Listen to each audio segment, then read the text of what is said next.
বাংলাদেশ জাতীয়তাবাদী মুক্তিযোদ্ধা দল এবং জাতীয়তাবাদী মুক্তিযুদ্ধের প্রজন্মের কর্তৃক আয়োজিত আজকের এই অনুষ্ঠানের সম্মানিত সভাপতি বীর মুক্তিযোদ্ধা জনাব ওয়ালিউল্লাহ বাবলু, অনুষ্ঠানে উপস্থিত আছেন বীর মুক্তিযোদ্ধা জনাব কুতুবুদ্দিন আহমদ, উপস্থিত আছেন জনাব নূর আহমেদ সহ অন্যান্য মুক্তিযোদ্ধা বৃন্দ, উপস্থিত আছেন মুক্তিযুদ্ধের প্রজন্মের রাহেনাল মাহমুদ রানা সহ কেন্দ্রীয় নেতৃবৃন্দ। আমরা আসলে দেখতে দেখতে অনেক সময় পার হয়ে গেছে। আমরা যেভাবে প্রেস ক্লাবে একটা রিজিড প্রোগ্রাম আয়োজন করি, একজন স্থায়ী কমিটির সদস্যের প্রধান অতিথির নিয়ন্ত্রণে আমরা সেই রকম হচ্ছে না। এর কারণ হলো এটা একটা সাংগঠনিক মিটিং, একটু এলোমেলো হবে, এটা খুবই স্বাভাবিক। আমরা সেটা স্বাভাবিকভাবে নিব, এটা আমাদের উচিত নেয়া, যেহেতু আমরা সাংগঠনিক মিটিং করছি। আরেকটা ব্যাপার হলো, আমরা মুক্তিযুদ্ধের যে তিনজনের নাম উচ্চারণ করলাম, ওয়ালিউল্লাহ বাবলু, কুতুবুদ্দিন আহমদ এবং নূর আহমেদ সহ অন্যান্য যে এখানে বীর মুক্তিযোদ্ধারা আছেন, তারা কি খানিকটা কেন যেন মনে হলো এডিশনাল সেক্রেটারি আমাদের আওয়াল ভাই, আমি এই তিনজনের নাম বিশেষভাবে উচ্চারণ করার কারণ হলো ওনারা খানিকটা মনে হয় যেন মায়ের ভূমিকা পালন করেছেন।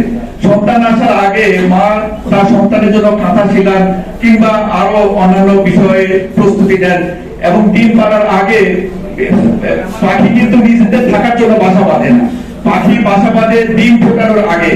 আগামী দিনে তার সন্তান হবে এবং ডিম পাড়তে হবে, তার জন্য তারা বাসা তৈরি করেন এবং সেখানে ডিম পারেন। এই তিন কান্ডারি তারা ঠিক করলেন যে তারা একটা অফিস দিবেন, এবং কেন জানি মনে হচ্ছিল তাদের অনেক আগ থেকেই তারা আলোচনা করতেছিলেন যে ইশরাক আজিজুল এবং সাদেক আহমেদ খান সঠিকভাবে মুক্তিযোদ্ধা দলের নেতৃত্ব দিতে পারছে না। তাদের বক্তব্য সঠিক হয়েছে, কারণ মুক্তিযোদ্ধা দলের গঠন প্রক্রিয়ার সঙ্গে তাদের যুক্ততা আছে, এবং যুক্ত থাকার কারণে মুক্তিযুদ্ধের আদর্শ, মুক্তিযোদ্ধা বিএনপির আদর্শ, জিয়া রহমান এবং খালেদা জিয়া, আইন তারেক রহমান সহ সকলের যে উদ্দেশ্য, দেশ পরিচালনায় তাদের যে দক্ষতা, সবকিছু মিলিয়ে একটি দলকে যেভাবে নিয়ে যাওয়া দরকার সেভাবে হচ্ছিল না বলে তারা আলাদা একটি কার্যক্রম শুরু করেন। এটা কিন্তু এক সময় ফলমুখী হয়। তাদের নিয়ত ভালো ছিল, কার্যক্রম ভালো ছিল, ধীরে ধীরে তারা এগিয়ে গেছেন। এবং মজার ব্যাপার হচ্ছে একেবারে বাধাহীন ভাবে নিঃসংকোচে তাদের সাংগঠনিক এখনো কোনো যেভাবে কমিটি এমপি থেকে দেওয়া হয় সেভাবে কমিটি দেওয়া হয়নি। তারপর আপনারা দেখেন বীর মুক্তিযোদ্ধারা সবাই এখানে সমবেত হয়েছেন, আপনারা প্রজন্মের নেতৃবৃন্দ সবাই সমবেত হয়েছেন। এবং আমি ক্ষুদ্র মানুষ হিসাবে আমার কাছে মনে হয়েছে যে একটু কি বলে আঠার ভূমিকা পালন করা দরকার। এই কাগজের সাথে ওই কাগজের যুক্ততার জন্য কিছুটা আঠা। আমার মনে হয়েছে যে এমন একটা সংগঠন বিপদে চলে যাচ্ছে, একটি সংগঠনকে রক্ষা করার জন্য যেটুকু শ্রম না দিলেই নয়, একেবারে আমি উঠে পড়ে লেগেছি, জানাবা যেভাবে বলেছে সেভাবেও নয়, আমার যতটুকু সম্ভব একেবারে নেপথ্যে থেকে কার্যক্রম। বিএনপির অফিসের সামনে বিভিন্ন দলের মধ্যে উপদল থাকে, কোন্দল থাকে, কিংবা উদাহরণ দিতে গিয়ে বলছিলেন যে মৎস্যজীবী দলের পাঁচটা ভাগে বিভক্ত, সরি অন্যভাবে কেউ নেবেন না, তাদেরকে যদি আমরা প্রতিবাদী প্রোগ্রাম করতে দিই তাহলে কি অবস্থা হবে। আমরা বললাম ভাই আমরা করে ফেলেছি, আপনি যারা একটু মাধ্যমার দৃষ্টিতে দেখেন, এবং আপনাদের আবার যাতে ওনার সাথে একাধিক বৈঠক করা যায় সেই ব্যবস্থা উনি করে রেখেছেন।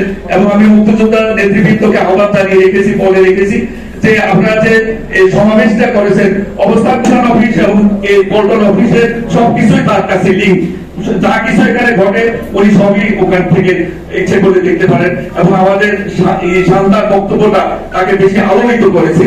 যাই হোক, আজকে আমাদের মাঝে শান্তা নেই, থাকলে খুব ভালো, আমরা খুব চেষ্টা করেছি তাকে রাখা। তাদেরকে ধন্যবাদ জানাচ্ছি। মুক্তিযুদ্ধের প্রজন্মের নেতৃবৃন্দ যারা কষ্ট করে এসেছেন তাদের ধন্যবাদ জানাচ্ছি।